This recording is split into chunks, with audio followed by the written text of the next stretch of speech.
Hello and welcome to the Hearthstone Report. I'm your host JJ, and today we're going to be talking about the new patch. Now, first of all, we have Refreshing Spring Water, which is up from 4 mana to 5. So now you can't play it as early, and it's never quite free. Both of which are aspects that are good, because this card used to be really good in Spellmage, and I mean, I don't doubt that it's still going to be valuable, but it's definitely slightly worse than it was before. I think the fact that you actually need longer to play it might be more impactful than the fact that you don't get all your mana back. And sometimes it feels relatively small to give a 1 mana penalty to a card, but we have seen in the past that just delaying a card by 1 turn can significantly alter the win rates of a deck, and this appears to do its job quite well. First Day of School gets, in a way, a complete overhaul. Now, there is only 2 numbers that are getting changed on this card, and it doesn't seem that dramatic, but instead of being a 0 mana add 2 1-cost minions, it now is a 1 mana add 3 1-cost minions. So in a way you get more value, but of course it costs more, and as they also say in the dev comment, which by the way, dev comments are on the screen as well, or you can also go to the link in the description to the actual article. And this makes it more of a value card, rather than something that fixes your curve.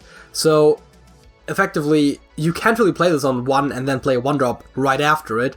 Bonus points for anything that has combo actually gets activated off of it as well, because of course it does, which makes it even better, because, I mean, no, that's like the one main broken thing about it. The main broken thing about it is that you effectively get a bunch of extra 1-drops to fix your curve, including having a 1 mana turn 1 play. As a matter of fact, you have the choice between 2 1 mana plays, and you can even get Elder Attendants, which is very convenient. Hysteria is from 3 mana up to 4.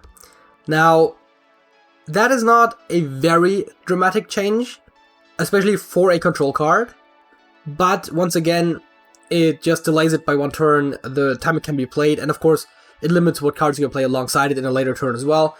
So this is not a huge nerf, but also, quite frankly, probably not a card that needed a huge nerf.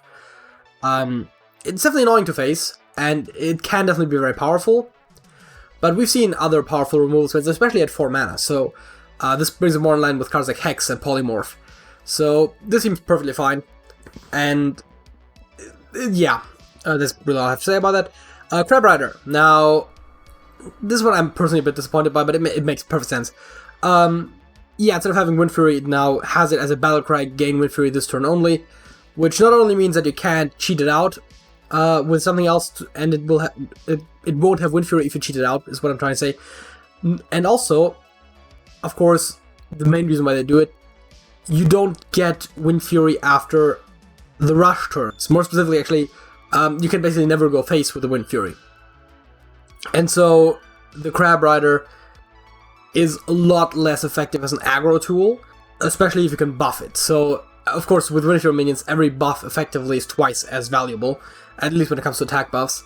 And so, this makes it still useful for what it probably was intended as originally, as a board layer up kind of strategy, but makes it slightly less aggressively powerful, while still probably being a valid choice in aggressive decks. A lot of aggressive decks, especially decks like Murloc, where you can definitely put a lot of minions down, like using their minions to trade if they have enough to refill the board, and especially using Rush effectively, because that way you don't actually have to lose any of your aggressive power to attack with it. Now, of course, the Wind Fury is gone, so the card itself is a bit weaker, but 1 for stats are still reasonable for a Rush minion that has Wind Fury on the first turn. That can be easily buffed with the Tribal Synergy, so it's fair enough. All Ground Mancre's Wife now is someone's a 3/7 Mancrake rather than a 3/10 Mancrake.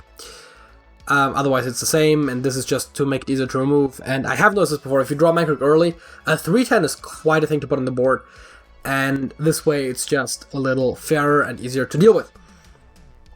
All cards affected by the nerfs, besides the non-golden Mancrake, are disenchantable for the full dust value.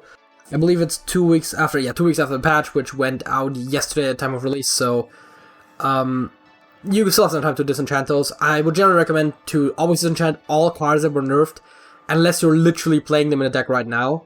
Because even if you think you might want to play them in the future, despite being nerfed, you can just recraft them for the dust you got out of them, but if you don't end up playing them, it's kind of wasted dust, or if you end up pulling them again out of a pack, it's also wasted dust, so I would generally recommend to disenchant them and then just recraft them if you need them.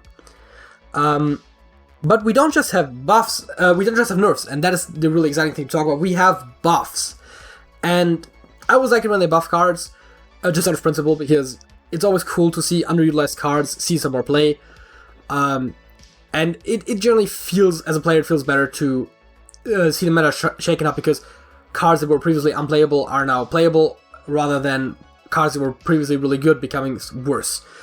And we have a bunch of examples here. We have, well, I'm going to go over all of them. We have Razer Bore, which used to be a 2-2 and now is a 3-2. So it now has vanilla stats for 2 mana and still has an upside. This, on its face, looks like a really strong card. Of course, the Death Rattle Demon Hunter archetype has been struggling, so buffing that archetype makes sense, and they said in the Defcons as well, they're trying to buff classes and archetypes that are underused. So Razer Bore definitely makes sense to be buffed. 3-2 is interesting, because it leans a bit more aggressive than the 2-3, but I guess that makes sense for Demon Hunter. Otherwise, it's the same as before. It's one of those changes that doesn't seem particularly crazy, but a lot of small changes can make a bigger impact in the long run, especially since other archetypes got nerfed, so even if you get a small push, if everyone else also gets a bit of a cut, then that's still very valid. This one, I really like how they approached it. It is Dark Inquisitor Saanich, the Priest Legendary, which used to just say reduce the cost of all corrupt cards in your hand and deck by 2. And now it says reduce the cost of all corrupt and corrupted cards in your hand and deck by 2. Which effectively, I mean, of course, the idea of reducing the corrupt cards is that they're more easy to corrupt. But losing that value is a bit annoying on the corrupted cards, and in this case, even if you happen to draw this relatively late, and you might have a handful of corrupted cards, you still get immediate use out of it. So that just makes the card a lot more versatile, and makes it feel like it's a more essential part of a Corrupt Priest archetype, rather than just a card that can be very valuable, but you have to really draw it in the right moment, which we've seen with other cards that work fairly well, like Kaliseth, where you really want to draw it early. In this case, you can now draw it late and still get a reasonable amount of value out of it, which makes it overall more versatile. Unbound Elemental is now a 3-4 rather than a 2-4, so also, just like we saw before with the Boar, just a 1-attack buff. This, once again, brings it to vanilla stats, and in theory, Unbound Elemental is a really strong card. Now, there's no really particularly strong Overload archetype. Blizzard has been trying to push Elemental Shaman, and this is notably an Elemental, and it has vanilla stats. So, if you were trying to play an Elemental deck, it might be worthwhile to play a 3-mana 3-4 Elemental to fill out the deck, especially if there's a possible upside. So even though this might not be an insanely strong card in Elemental Shaman, I think it's probably still worth playing, especially if there happens to be an Overload card or two in there.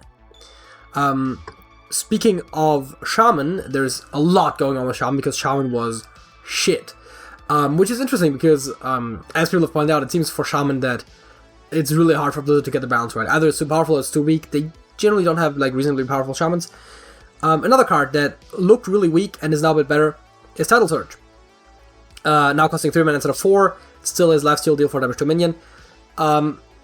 It, in a way, got a small buff when it got introduced in the core set because of the spell schools, but that's not really a big impact currently, so it makes sense that they would make it a bit cheaper. Now it's more in line with cards like Shadow Bolt, which is also 3 mana deal 4 without the lifesteal. Shadow Bolt not very good, so it makes sense that this with a little bit of extra bonus is just that. And of course, it's a control card, so it's definitely not bad to give Shaman a decent control card. Speaking of control cards, speaking of elementals, Pad Lurker is a 5-6 now rather than a 4-5, so this one actually got 1 extra attack and health, also bringing it up to vanilla stats, and it still has the battle cry, which specifically wants elementals. It is an elemental. This obviously goes in an elemental deck, so they're really trying to push that archetype, and I don't hate it. I've always liked the idea of elementals. They've never been that powerful, and I definitely like them trying to push it. Speaking of things they're pushing, cards they're pushing from 4 to 3 mana, like we previously saw. This time it's Fiendish Circle, which summons 4 1/1 imps for Warlock. So there was attempts at Zoo Warlocks, they weren't particularly successful. This card feels like a very nice Zoo card, and at 3 mana, getting a 4/4 in stats is actually valid. Now, if it's aggressive enough, remains to be seen. Of course, the patch basically just went live, especially at the time of recording this. But this seems a lot more playable than before. Now, where I'm not so sure is Deck of Chaos. Now, Deck of Chaos has the trouble of being a build-around card. If you build a Deck of Chaos deck, you're kind of building a Deck of Chaos deck. That was a bit clunky. What I'm trying to say is, if you build a deck with Deck of Chaos, you're probably building a Deck of Chaos deck that is focused around Deck of Chaos, which especially for a legendary card is rough because you have to actually draw it. And 5 mana is still a lot to basically just swap the cost and attack of all minions in your deck. Now, of course, in theory, that allows you to get some really cheap, really impactful minions, but in practice, you still have to draw the card, and you still have to basically waste an entire turn, or at least half a turn in the late game, at which point it's less impactful anyways, to play this card, and 6 mana was a lot, 5 mana is slightly less. Does it make it a compelling archetype? I don't know, it remains to be seen. Whirling Combatant is now a 3/6 rather than a 2/6. I mean, again, it's a marginal buff. I don't know if it's necessary. It's nice.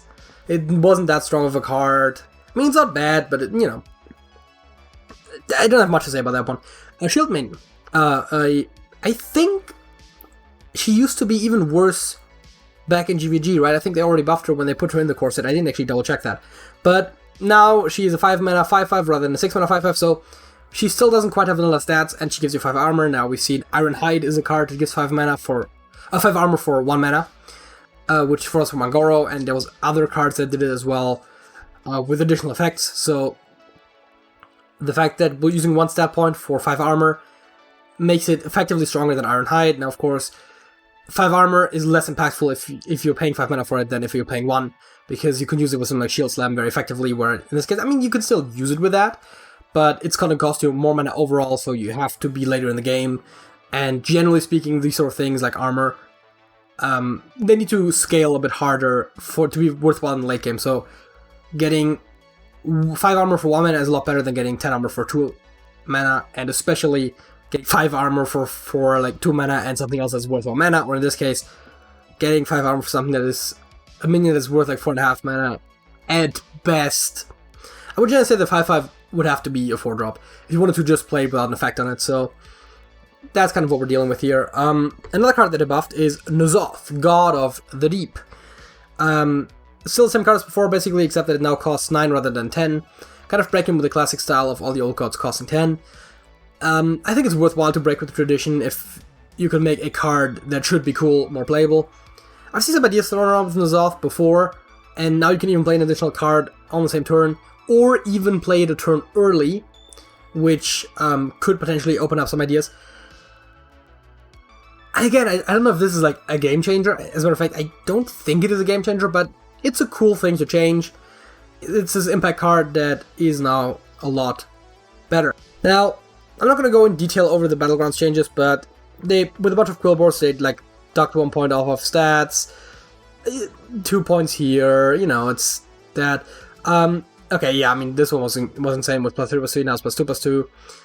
Similar changes all over the board. A lot of the Quillboar that used to affect all of your Quillboars now just affect other Quillboars. And, of course, there's more stats. Which one am I looking for? This one's where I'm looking for the Bonker, which people have said was kind of bonkers, because with giving it Mega Wind Fury and used to giving it 2 Blood Gems, it kind of just quadrupled the effect for the gold, which is not really in line with the design, because normally effects get doubled. So it makes sense that they change it. Again, another one that says all... wait, no, this is not the one that says all others. This is just... oh no, it is, actually. It does say all others rather than just all, and it got its stats reduced. Dual Treasure Pool got changed a little bit. Haven't played duels in a while. Some bugs got fixed, which, especially the first one, seems like it could have been a problem for people. Overall, again, I don't have a lot to say about the Battlegrounds changes. I didn't play that much Battlegrounds recently. Quillboars still seem reasonably powerful. As a matter of fact, they still seem relatively high up there. Then again, I'm always playing at really low MMR, so I wouldn't know what, like, the meta game is. But yeah, that is it. if you enjoyed this little update and opinion piece, leave us a like on the video, subscribe to the channel for more content like this, and of course, I promised it before, then I heard of the upcoming nerfs, and I had to look at it first.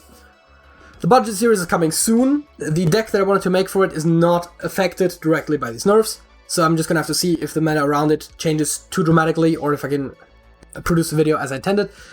And hopefully that is coming, let's say next week, but I'm not gonna guarantee that right now. But if you want to see that, definitely subscribe, and leave me a comment on other content you might want to see, or on your thoughts about this stuff.